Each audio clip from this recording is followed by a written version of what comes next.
Hi, have a nice lunch. Hey, if you don't get enough of me over lunch, why don't you join me tonight?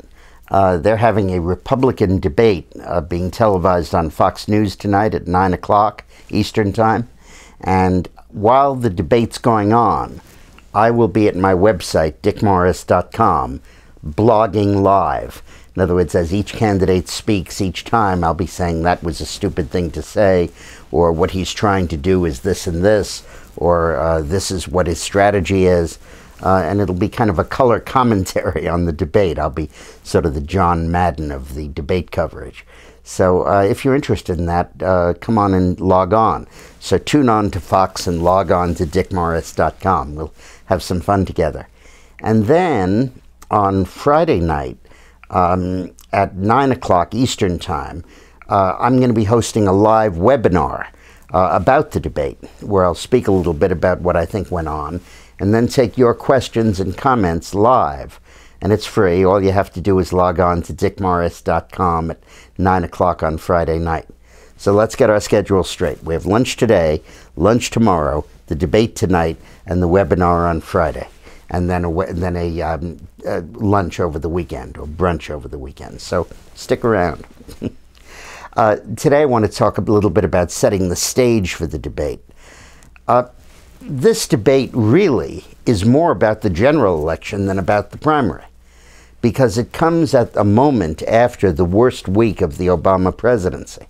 And it really represents the first opportunity of the Republican candidates to comment on this horrific week of 1,800 points of loss in the Dow, the downgrading of American credit, and the horrible, tragic death of 30 service people in Afghanistan in that helicopter.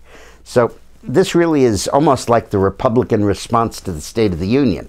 But instead of responding to Obama's speech, which he usually does well, we're responding to his administration, which he usually does very poorly. And this could be a very significant time, because we'll not only draw Republicans to listen to this debate, but a lot of independents and a lot of Democrats are going to be tuning in to see what does the other party have to offer after this awful week. And this could be a very important evening for the Obama presidency. And I think it'll also give all of us an opportunity to give vent to our anger at this president who held a hip-hop party after the Dow crashed 500 points and the 30 servicemen were killed, and now is holding a birthday bash at $71,000 a couple right after the downgrading and the Dow's further crash. I don't mean to imply he's celebrating those events, but he certainly is fiddling while Rome is burning. And I think a lot of us, including me, are pretty annoyed about that, and I think it'll give us a chance to focus on that. Now, within the Republican primary itself, this debate is dominated by the guy who isn't there, Rick Perry. All of the polls have him running very strongly. The Fox News poll has him running second to Romney. And this really is Romney's last chance to get out ahead, solidify his support with Republicans, particularly Tea Party conservatives, answer the doubts about his position on health care, emphasize the sincerity of his social conservatism. Because once Perry gets in, he's going to be attacking Romney on all of those points. And this is really Mitt's last time in the clear to do it. I mean, Romney's led a blessed life so far, because all of the candidates who might have defeated him, Mitch Daniels, Donald Trump, Mike Huckabee, all dropped out. And now Rick Perry is dropping in. And Romney had better prepare for that, and this debate is his major and last opportunity before Perry gets in. For Bachmann, this debate is a fascinating opportunity, because she's the one that voted against the debt deal. She was one of, I think, a handful of 65, I think, Republicans that voted no on the debt deal. And she can get up there and she can say, hey, look, I was there, and Boehner and the rest of the party went one way and I went the other way, and I was right.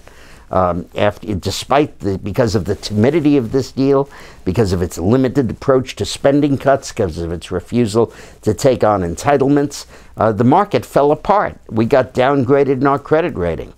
We need bolder, more aggressive controls on spending than this administration, or frankly, this Congress, including the Republican House, is willing to vote.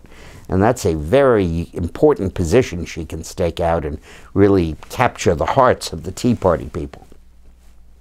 For Herman Cain, this debate is an opportunity to bring to the debate the same kind of eloquence and stature and creativity that I hope you've been seeing in the series of interviews I did with him that we've been posting at the Lunch Alert. That Herman Cain was not much in evidence in the last two debates, and this is an opportunity for him to do that. Can he bring the same qualities of originality and insight and candor to the debate that he's brought to these videos? Remember, he went into the last debate tied with Bachmann, and then she jumped ahead. Now she's got 2 or 3 times his vote share, and this is his chance to get back in the game. For Gingrich, it's probably his last chance, really, to salvage his candidacy. The thing he's supposed to be good at is debates. But after the last performance, which I thought was pretty good, he didn't do very well. He didn't rebound. And this is really his last chance to put it together. It's Santorum's last chance to really identify himself as a candidate. And if Pawlenty gives another weak performance in this debate like he did in the last debate, and he loses the Ames, Iowa straw poll on Saturday, that could really be the end of his candidacy. Huntsman is running for is now in the running. This is his first debate, and let's see what he's got. He had a rocky launch to his candidacy, but we don't know him very well, and this is his chance to really stake out who he is. But all of these comments, all of this debate, is in the shadow, the long shadow of Rick Perry, who probably will get into the race before the next debate. So that's how I see it. Let's see how they do. But above all, this debate's going to be fun to watch. It'll be a cathartic experience for all of us, because it'll be the chance to hear on television what we have been muttering over our breakfast every day about the lack of leadership of this administration and its horrible economic policies. Before I go, I forgot Ron Paul. He really can get up there and say, hey, everybody else adopted the conventional wisdom. I disagreed, and I'm right, and they're wrong.